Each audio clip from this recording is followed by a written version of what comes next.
Chapter number 5 और topic है हमारा 5.6 prions and viroids. Viroids and prions some entities are more simplified and smaller than viruses, यानी कुछ ऐसी एंटिटीज भी होती हैं जो वायरसेस से भी छोटी होती हैं। दिस एंटिटीज आर कॉल्ड सब viral particles. This include viroids and prions. अब ये सब वायरल पार्टिकल्स कहलाते हैं क्योंकि हमें मालूम है वायरस जो है वो प्रोटीन और न्यूक्लिक एसिड से मिलकर बना है। अब ये जो एंटिटीज होती हैं ये या तो प्रोटीन होती हैं या तो न्यूक्लिक एसिड होते हैं और इनके अंदर वायरोइड्स और प्रायोन्स शामिल हैं। सबसे नंबर 1 पर हम प्रायोन्स को देखते हैं। An American biologist named Stanley B Prusiner discover prions and received Nobel prize in 1997, यानी कि ये जो साइंटिस्ट था इसने 1997 में न्यू एंटिटीज प्रायोन्स को डिस्कवर किया जिसके लिए उसे नोबेल प्राइज भी दिया गया। These are infectious just protein molecule comprises of 29 amino acid with single disulphide bond. यानी अब ये जो होते हैं इनका स्ट्रक्चर क्या होता है कि ये इन्फेक्शस प्रोटीन होती हैं जो कि सिर्फ और सिर्फ 29 अमाइनो एसिड्स पर मुश्तमिल होती हैं और वो अमाइनो एसिड जो हैं वो सिंगल डाइसल्फाइड बॉन्ड के जरिए अटैच होते हैं and without any nucleic acid, और इनके अंदर किसी किस्म का कोई न्यूक्लिक एसिड नहीं होता जो कि इन्हें हम वायरस का नाम देते।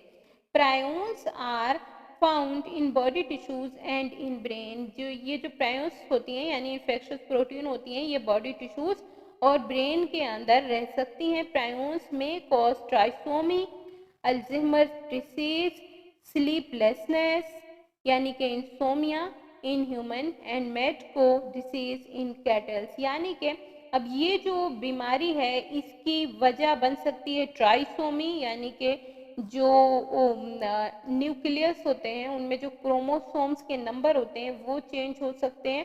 अल्जाइमर यानी कि भूलने की बीमारी हो सकती है एंड स्लीपलेसनेस यानी कि नींद का मसला या इंसोमिया या रात को जागने का प्रॉब्लम हो सकता है। जबकि जो कैटल्स मवेशी हैं उनके अंदर मेड को डिसीज हो सकती है, यानी उनके जो दिमाग के सेल हैं वो डीजनरेट हो जाते हैं जिसकी वजह से उन पर पागलपन के दौरे पड़ जाते हैं। नंबर 2 पर है viroids.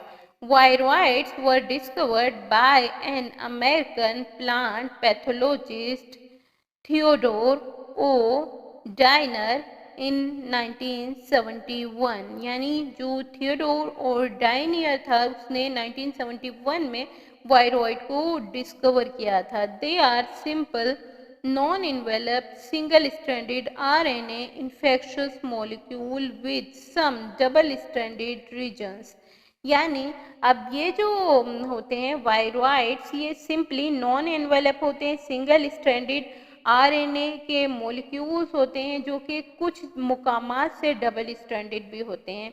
They can be transmitted by pollen और सीड्स। अब ये जो है ये किसी भी प्लांट के अंदर पोलन या सीड्स के जरिए ट्रांसफर हो सकते हैं। The smallest viroids discovered so for in 220 nucleotide long. Well, the smallest known virus cause infections are around 2000 bases in size, यानी जो सबसे छोटा वायरस होता है उसकी 2000 बेसिस होती हैं, जबकि यहाँ पर जो वायरोइड्स होते हैं अभी तक स्मॉलेस्ट की 220 न्यूक्लियोटाइड बेसिस यानी कि 220 नाइट्रोजन बेसिस के साथ ये न्यूक्लियोटाइड बना रहा होता है। Viroids synthesize new RNA from its genome as template by using host cell enzyme RNA polymerase.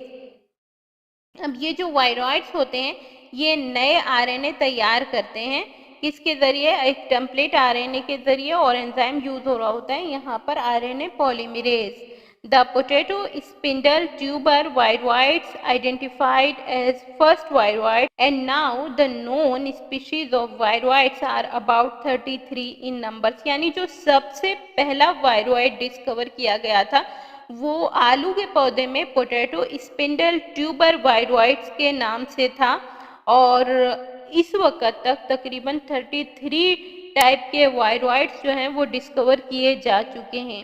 Viroids don't interrupt protein synthesis but they only replicate and produce specific RNA molecules, यानी ये host की body में जाकर protein synthesis पर कोई attack नहीं करते हैं, एंजाइम्स को डिस्टर्ब नहीं कर रहे होते, बल्कि ये आरएनए के न्यू टाइप के यानी वायरल टाइप के मॉलिक्यूल प्रोड्यूस कर रहे होते हैं। Viroids mainly cause plant diseases and infected plants show distorted growth, यानी कि ये जो वायरॉइड्स हैं ये अभी तक जो डिस्कवर हुए हैं ये सारे के सारे प्लांट्स पर अटैक करते हैं। एनिमल का कोई एविडेंस मौजूद नहीं है और प्लांट्स के अंदर ये जो ग्रोथ है उसे उसमें कमी पैदा करते हैं, डिस्टॉर्टेड ग्रोथ का सबब बनते हैं। There is no evidences of human disease cause by viroids, और ना ही किसी इंसान के अंदर ऐसी कोई बीमारी डिस्कवर हुई है जिसका सबब वायरॉइड्स हों। इसी टॉपिक पर हमारा चैप्टर नंबर 5 एंड हो रहा है। इंशाल्लाह नेक्स्ट क्लास के अंदर हम इस चैप्टर के एक्सरसाइज और एमसीक्यूज वगैरह को सॉल्व करेंगे। अल्लाह हाफिज।